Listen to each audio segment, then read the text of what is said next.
ఈరోజు 38 రోజులుగా సమ్మె చేస్తూ ఉన్నాము. స్టేట్లో ఆమరణ నిరాహార దీక్షకు కూడా కూర్చున్నారు. మరి ఇంత తీవ్రంగా సమ్మెలు కొనసాగిస్తున్నా, రోజుకొక రకమైనటువంటి నిరసన తెలుపుతున్నా కూడా జగన్మోహన్ రెడ్డి గారికి అంగన్వాడీల సమస్యలు అనేటివి గుర్తించేకి వీలు కాకుండా ఉందా? మరి సలహాదారులను పెట్టుకున్నారు.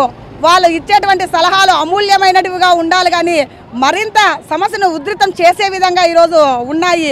ప్రతి 5 సంవత్సరాలకు ఒకసారి మేము జీతాలు పెంచాలి అని చెప్పేసి అజెండాను పెట్టుకున్నామని అంటున్నారు. మరి నిత్యావసర సరుకులు, గ్యాస్ సిలిండర్లు ఇవన్నీ ధరలు 5 ఏళ్ళకు ఒకసారి పెంచాలి కదా, మరి ఎందుకు 2 నెలలకి 3 నెలలకే పెంచుతూ ఉన్నారు? నిత్యావసర సరుకులు గగనానికి అంటడం వల్లే కదా మేము మా జీతాలను పెంచండి అని అడుగుతూ ఉన్నాము. మరి నిత్యావసర సరుకులను కూడా తగ్గించాలా, 5 ఏళ్ల వరకు పెంచకూడదు. మరి జీతాల విషయం కావచ్చు, మేమేమడిగాము, సుప్రీంకోర్టు మాకు న్యాయమైనటువంటి తీర్పు ఇచ్చిన దాని ప్రకారమే మాకు గ్రాడ్యుయేటీని అమలు చేయండి. మరి ఇన్నేళ్లుగా సర్వీస్ చేస్తున్నాము, ప్రభుత్వ ఉద్యోగులుగా 4వ తరగతి ఉద్యోగులుగా అన్నా గుర్తించండి అని చెప్పేసి అడుగుతూ ఉన్నాము. ప్రభుత్వానికి ఎన్నో రకాలుగా సేవలు చేస్తానేటువంటి అంగన్వాడీలని ఒక ప్రభుత్వ ఉద్యోగులుగా గుర్తించలేకపోవడం అనేది చాలా బాధాకరంగా ఉంది.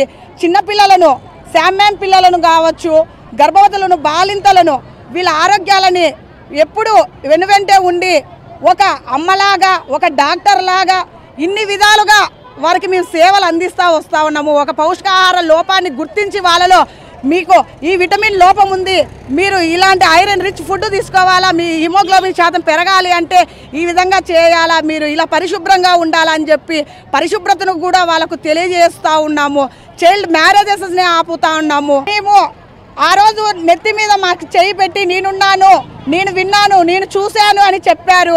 ఈరోజు ఆ చెయ్యి మమ్మల్ని భస్మం చేసే కోసం పెట్టారు అనే విధంగా మేము ఈరోజు ఈ నిరసన కార్యక్రమాన్ని తెలియజేయడం జరిగింది.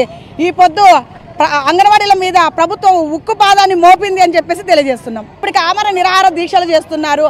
అది భగ్నపరిచే ప్రయత్నం చేస్తే మరింత తీవ్రత చేస్తాము. రాష్ట్ర బంధులు, రాస్తారోకోలు కూడా చేస్తామని చెప్పేసి తెలియజేస్తూ ఉన్నాము.